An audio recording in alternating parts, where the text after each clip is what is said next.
The Irish Civil War was one of the darkest chapters in recent Irish history. The Anglo-Irish Treaty of December 1921 had failed to deliver the republic that so many people in this country had fought and suffered for. Some in the Republican movement saw it as a stepping stone towards future freedom. Others saw it as a betrayal of the republic. They couldn't agree, and they divided into two separate factions, the pro-treaty and the anti-treaty. They tried to come to some sort of an agreement, but ultimately they failed. And on the 28th of June, 1922, the Irish Civil War began.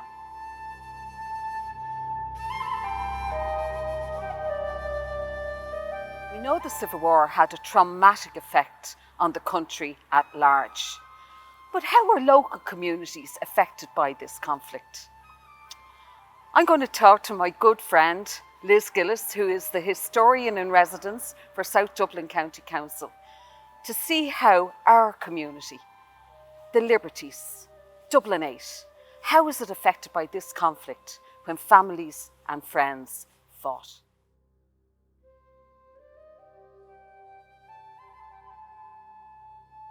So Liz, during the Civil War, was this area pro or anti-treaty?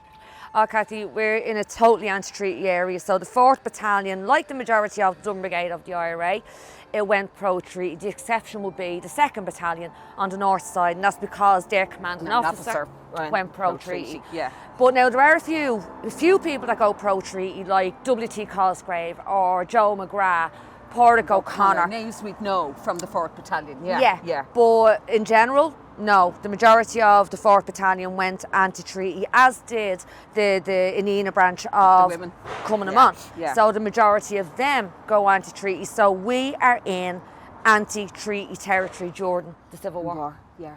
And of course, you know, Liz, this of course is the home of W.T. Cosgrave. Exactly. Yeah. Wasn't he born here? He was born here, yeah, in 1880. Yeah. Now, there is an event that happens in the Civil War in September 1922. So this is when, like, the Civil War is starting to enter the more savage phase, like Michael Collins was dead and so on. Now, W.T., although he didn't live here at the time, he had lived elsewhere, but he was the chairman of the provisional government, which was set up as a result of the treaty. But his mum, so she ran the pub, because this was the family pub. What was it? Burke's, yeah.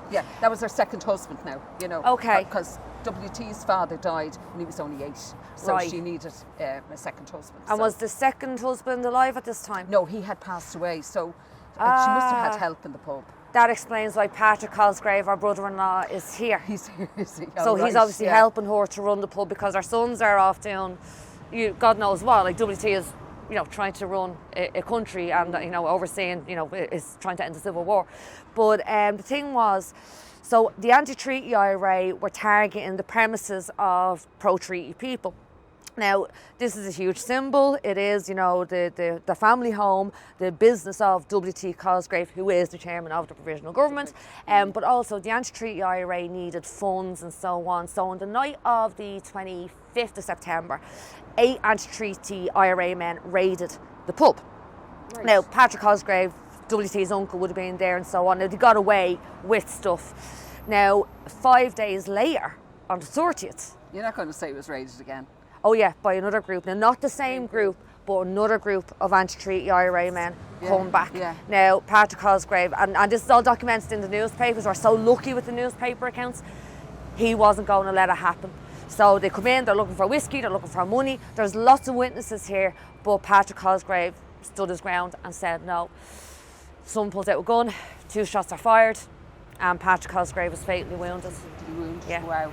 Yeah. My goodness.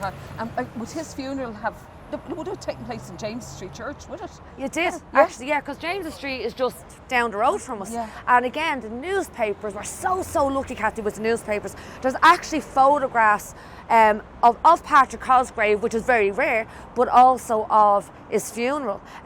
Brilliant photographs. And then, of course, they bring him. His funeral actually marches up to Golden Bridge Cemetery, where he's buried in the family plot. But here we have, again, in our locality, in our community, a huge event that happens in the Civil War. Now, just on the 27th of September, right, the provisional government, they had introduced emergency legislation because the Civil War was sort of entering this phase. It's ramping up. The AntiTreaty IRA are having a lot of successes, also targeting families and so on. So to try and stop this, the emergency legislation that's brought in states that if you're found with a gun or if you're found with explosives, then they'll put you on trial and they can execute you. Now, it's introduced the end of September. Less than 2 months later, they actually put it into use when the first executions take place of 4 lads on the 17th of November 1922.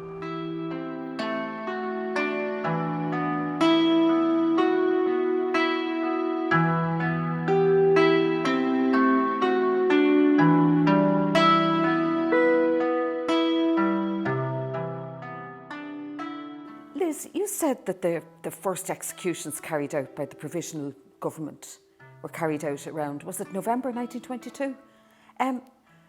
Who were the men executed and what happened? Well, the first 4 lads to be actually executed in the Civil War were 4 lads from here. Oh, from here? Yeah. From the Liberties. Right. Eklund Street, James's Harbour, Ushers Street and Ushers Quay. So what had happened was the provisional government had introduced like emergency powers, which meant that if you were found with a gun or explosives, you literally could be court-martialed, you could be sentenced to death. So the military are taken over because the Civil War was hotting up so much. And to try and regain control, this is the emergency powers that are brought in. But you have a man called Erskine Childers, who was a well-known anti-treaty figure. He had been arrested in those exact circumstances. He was found with a gun, and the gun had been given to him by Michael Collins. But with Erskine Childers, if he was executed, it could be said about the government that it was personal because there was so much hatred against Erskine Childers. Like, he was over propaganda and so on. So what they decided to do was to pick 4 unknown lads. And the lads that he chose were Peter Cassidy, James Fisher, John Gaffney, Richard Toohey. Now, you have John Gaffney was from 3 Usher Street. You have Peter Cassidy was from 7 Ushers Quay. They were neighbours. They were lifelong friends. They joined Na Fianna together. They were working, fighting together. And then you have James Fisher was from Eklund Street and Richard Toohey was from just off James's Harbour, Connor Buildings. Oh, that's right. That's around the harbour. That's where they were. Yeah. And again, they would have been lifelong friends. They would have known each other.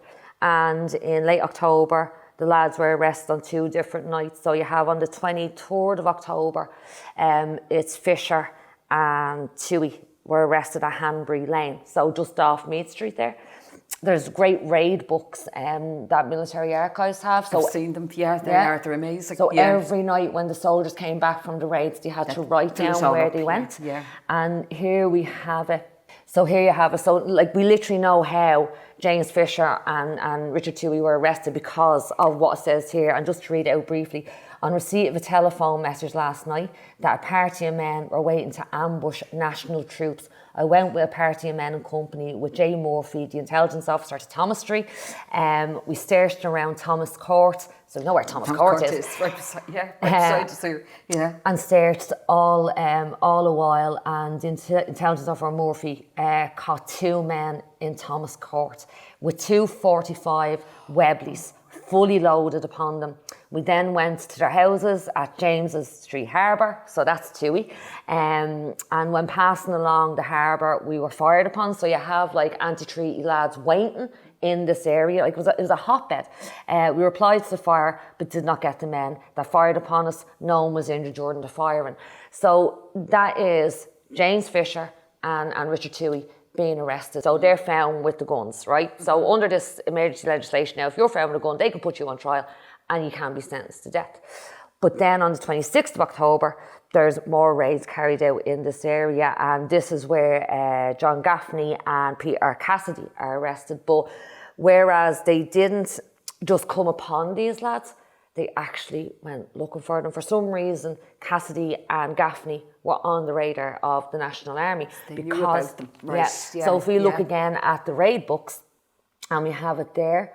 So look, so this is the 26th of October, 3 Usher Street, and that's the address of John Gaffney. Wow. And look what it says. So Jay Bourne is the intelligence officer. I raided and searched these premises but found nothing of a military nature. So they're looking for him. He's not there. Look at right below, 7 Usher Street. That is Peter Cassidy. Next door neighbour. Well, pretty much next door neighbour, yeah. So they're on their radar, and look, the same thing. I raided and searched these premises but found nothing of a military nature. Now you go to the next page, and I'll just show it. And look at one of our patrols attached to the raiding party. So those who had raided the houses, here in charge of Sergeant Major Finn, arrested 2 men in Thomas Street. Up the road. They had 2 fully loaded 45 Webley revolvers in their possession. Their names and addresses are as follows: John Gaffney, 3 Usher Street, Dublin, and Peter Cassidy, 7 Usher Street, Dublin. So they were on their radar. Amazing. And what happens then is, so the provincial government know if they execute childers, right, this can cause immediate, it wouldn't play in their favour. So they choose to execute 4 unknown lads. So the whole premise is, it doesn't matter who you are. You can be a big name, you can be an ordinary Joe, but if we find you, if you're arrested and you're holding a gun, if you're in possession of explosives, then you can be executed. So they're put on trial. Their families aren't told any of this. They just know that they're arrested or in custody. They're in Kilmainham jail. There's a military tribunal or a military court. They're found guilty. They're given the chance to write their last letters to their families. And on the 17th of November 1922, the 4 lads are taken out of their cells in Kilmainham jail. 7 o'clock that morning, they're executed by firing squad in Kilmainham. Did their families know? No, they only found out after, and actually some of them, there's letters in the newspapers that some of the families only found out when they saw the newspaper the next day. The 18th November, where it announced like this banner headline here. And it's just pretty stark: 4 men executed in Dublin. And that was like Thomas Fisher, that was his brother James. And James Fisher's only 18 years old.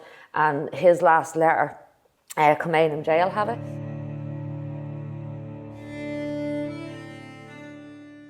Dear Mother, I am now awaiting the supreme penalty at 7 o'clock in the morning. But I'm perfectly happy, because I've seen the priests and I'm going to die a good Catholic and a soldier of the Irish Republic.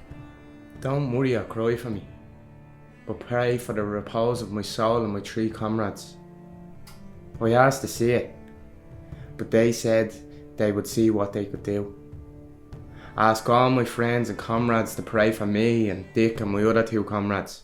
Mother, I would just love one look at all the faces at home, yours above all. But seemingly that has denied me. I get everything I want now, which, as you know, is the usual stunt. Mother, my heart grieves for one look at your dear face, but please God, I will meet you and them all in heaven.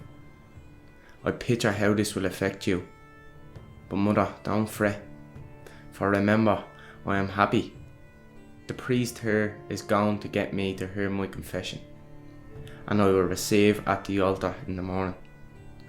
Lord Jesus, give me courage in my last moments. If I had only got told of my sentence, I would have been well prepared before now. Oh Mother, if I could only see you just again. Don't fret, Mother, because I am happy. To my mother whom I dearly love, goodbye, goodbye, goodbye. We will meet in heaven, please God, Mother. God strengthen you in this ordeal, Mother. I am to die for Ireland. Unfortunately, Cathy, wars need young men to fight them, and this was the case here. And unfortunately, what follows from the 17th of November, a week later, on the 24th of November, Erskine Childers is executed in Beggars Bush Barracks. And then that sets the train of the it's approximately now 81 official executions that were carried out in a 6-month period in the Civil War, and the first 4 were 4 lads from the Liberties. It's not pretty. Not pretty at all.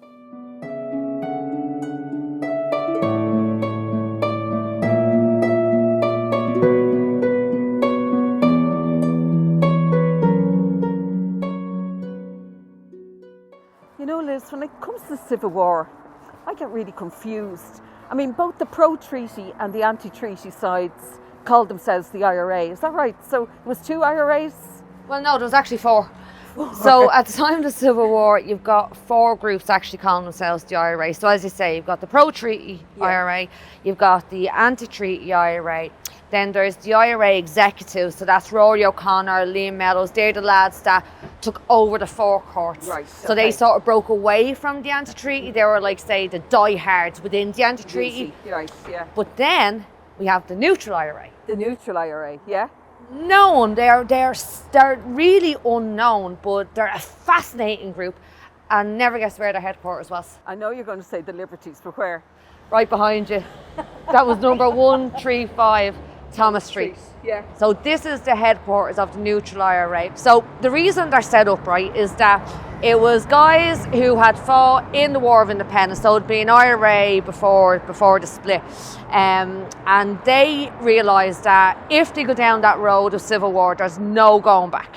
It's going to destroy everything. Yeah. So they came together around December 1922. So this is when the Civil War, you're really in the thick of it. The executions have started, like the big names like Michael Collins, Cattle Brewer, they're all gone. And they knew that, we were going down a road that we couldn't come back from. So they came together. It was set up by Cork men. There was, fellas from all over the country. And they decided, right, we'll come together, we'll set up an organisation, and we will try to find a solution to end this. Now, not only were they doing that, they also had like a political agenda. Okay, yeah. Because the pro and anti-treaty side, they have their politics. But these guys had nothing to do with negotiating the treaty or the treaty debates. So they were actually trying to carry on the ideals set out in the 1916 proclamation. The country, the people. Exactly, right, and have a real vision, go back to those roots, right? Yeah. But it's Cathy, the newspapers are full of reports. They're full of letters written by these guys. And this letter, right, it sort of sets out exactly what they're about, right? Okay, so I'm just going to read a little bit of it, but this is from December 1922, right? So we're right in the thick of it. And basically they're writing to the Irish Independent, the editor, right? Yeah. And just this part here where they say, we, the undersigned, representing a large section of the pre-truce IRA, right? So these are guys, and it's Dublin Brigade, right? So these are guys from Dublin, who are neutral during the present conflict, appeal to our old comrades in a similar position throughout the country to organise and band themselves together with a view to ending the fratricidal strife. So they're putting out an appeal, lads, let's come together, we'll try and stop this. Several of our old officers of pre-truce days have met their deaths on either side, so that's Collins, that's Brewer, that's Harry Boland, like big names, giants of the War of Independence. And if the war continues, judging from what is happening, all the outstanding figures of the old days will be wiped out. Now, they're foreseeing what's going to happen, and it actually does ring true. This will be a calamity of the first order, having regard to their past and potential services to Ireland. We have endeavoured without success to bring both sides together, but neither side is willing to compromise sufficiently far to bring about a basis for agreement, although both are anxious for peace. So these guys are saying to both sides, look lads, have a truce. Yeah. Come to an end. This has to end because we're going to lose so much more if we continue. Go the other way. Yeah. Now, just look at the names, Cathy, though, as who signs it, right? So we've got 3rd Battalion fellas, but look here, right? We've got John Tracy, Captain A Company 4th Battalion, Charles Donnelly, Lieutenant XE Company 4th Battalion, Patrick Donnelly, ex-Quartermaster 4th Battalion, Dennis McCarthy, H Company 4th Battalion, James Doyle. Yeah. Ex-active service unit. All names we know. Yeah, and they're all 4th Battalion. They're all fellas from the This Dublin area. 8 Liberties Liberties area. Yeah. Now, the thing is, I suppose the question can be asked, were they successful? No. No, because we haven't heard of them really. No. No. And the thing was, right, and this is what is really sad about this, is that both sides didn't trust them. So the pro-treaty side, the anti-treaty side, didn't trust the neutral IRA, and they actually saw that they were weak men. Like there's one comment in the newspaper where some pro-treaty ministers say that these men lack moral courage. Now, in my mind, these are the ones that are the bravest, because they're saying, lads, we go down this road, there is no going back. And look, 100 years later, Cathy, we're still trying to deal with the Civil War. Yeah, it's still the same story. And we're still trying to put people and community first. Yeah. But look at where the headquarters of the neutral IRA were. Yeah. Number 135 Thomas Street. Right here in the Liberties. Amazing. Brilliant.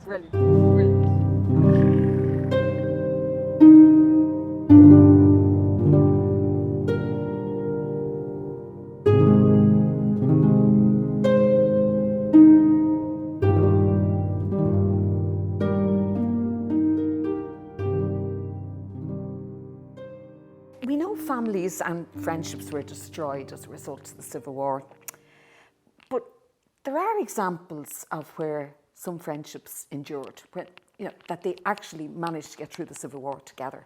Can you give me any examples? Yeah, there's a really, really lovely story, Cathy. And look, this is such a dark time in our history that if there's a positive story, we need to we need to get it out there, don't we? Yeah, tell it. Do. And again, it relates to Liberties because, or Dublin A, because it's two lads from the Dublin A area, and it's the story of Pádraig O'Connor and Paddy Rigney. So Paddy Rigney's Rialto, is he? He was Rialto, born Rialto, and then he later moved to Basin Lane. That's it. And then you yourself, Pádraig O'Connor, and he was in Shakor. He's in around Ring Street. But these lads, like, they had fought. They were members of the same volunteer battalion. So they had been members of the 4th Battalion during the War of Independence. And Pádraig's nephew, Diarmid O'Connor, and a huge thanks to Diarmid for putting out Pádraig's story, and this reveals the story with Paddy as well. He published Pádraig's diary, Sleep Soldier Sleep, which is all about their activities at the 4th Battalion in and around this area. But literally the way it is that where you see Pádraig, you see Paddy. There is thick as thieves. So any big operation or any operation that happens, the two of them will be in it. So when you get one, you get the other. Exactly. Yeah. But of course, when it comes to them, the split over the Anglo-Irish Treaty, friendships were divided. And this is the case with Pádraig and Paddy. So Pádraig took the pro-treaty side, like most of his family. But then Paddy Rigney took the anti-treaty side. And what I suppose the simplest way to explain the differences with the Civil War, or the differences over the treaty, is that both sides were Republican. Both sides wanted to get to the ultimate ideal of the Republic, but just had different ways of getting there. Exactly. Right. Yeah. So both believed that they're right. They just couldn't see.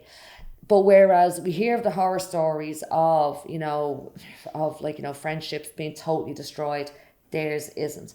So we come to the forecourt, right? So the forecourt was occupied by the Anti-Treaty IRA in April 1922. Now the Civil War doesn't kick off until June, isn't it? Yeah, June. So in that time, you have the Anti-Treaty IRA preparing the building and so on, but they also took photographs, right? Because although the Civil War seems imminent, nobody actually believed that it was going to happen. Yeah, they might cross that line. And this photograph here shows Paddy Rigney, Anti-Treaty IRA. That's him. On top of the forecourts. Wow. Look at it, he's there and he is posing. He's lying across the parapet, and he's holding the gun. And this is one of a number of photographs of the Anti-Treaty IRA. Now, you fast forward 6 weeks and you weren't doing that. Yes, no, you were taking pictures, yeah. So Paddy Rigney is firmly entrenched on the Anti-Treaty side. But then, on the pro-treaty side, is Pádraig O'Connor, his best friend. And this photograph is amazing. Again, huge thanks to Diarmid O'Connor for giving us this photograph. And you can see him there. He looks so suave in his National Army uniform. Now, we fast forward to 28th of June 1922, where the attack on the forecourts happens. It's the beginning of the Civil War. And an ultimatum had been given to the Anti-Treaty IRA to, surrender your arms, give it up, walk out. There was no response, and they were told that if they didn't surrender, then the forecourts would be attacked, and whatever happened after that would be your responsibility. But there's no response. So at about well, just after 4 o'clock in the morning on 28th of June, the National Army shell the forecourts. So this starts this 3-day battle of the forecourts. But then you have the Free State soldiers, the National Army soldiers, try to go in and take the forecourts. And one of the first people leading the platoon of soldiers to take the forecourts is Pádraig O'Connor. So it had to be, yeah. So Paddy Rigney is in the building. Pádraig O'Connor is attacking the building. And then on the 30th of June, you have the two massive explosions. The garrison have to surrender and then they're arrested. Now, where they're brought to is Jemisin's distillery. Still there on Smithfield, just across the road. And Pádraig O'Connor is in the distillery and he's looking at 140 fellas. It's just like a sea of faces. But these are all the forecourts garrison that are now being held prisoner. And who does he spot? His best friend, Paddy Rigney. So this isn't the first time he does it either. But he gets word to Paddy. He can't take the risk that Paddy is going to be there because we don't know what's going to happen. And Pádraig makes it possible for Paddy to escape. So he leaves a door open. Gets word to Paddy. Tells him, get out. Thinking that it would only be Paddy Rigney that would get out. Oh no. Paddy, a few big names. Out with Paddy Rigney walked Ernie O'Malley, Sean Lemass, Tom Derrick, and they then make their way out, just walk out, make their way to South County Dublin, and then make their way down to Wexford. Meet up with they collect Paddy O'Brien on the way, who was a local, from Pym Street, and he's later killed in the Civil War. Now, Paddy Rigney is wanted by the authorities. There's raids for him in and around Meath Street. He is arrested during the Civil War. Again, Pádraig finds out. Again, Pádraig steps in. So theirs is a friendship that, despite this whole turmoil, this trauma and the horrible things that go on, theirs is a friendship that was able to rise above that. And just like they were as thick as thieves before the Civil War, they continue to be as thick as thieves after it. And Pádraig O'Connor, highly regarded by both sides of the divide in the Civil War.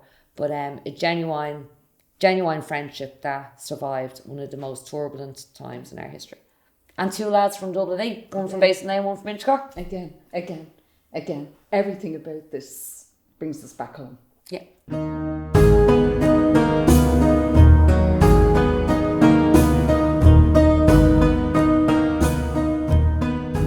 The Irish Civil War was a hugely traumatic event in this country, but it didn't just affect the big towns or villages. Every community was affected by the Irish Civil War. And we hope that we have shown with this series of films is that you cannot tell the national story without including the local story. Our people, our places, the story of the Irish Revolution, it can be told through them and prove that Dublin 8 was witness to the revolution.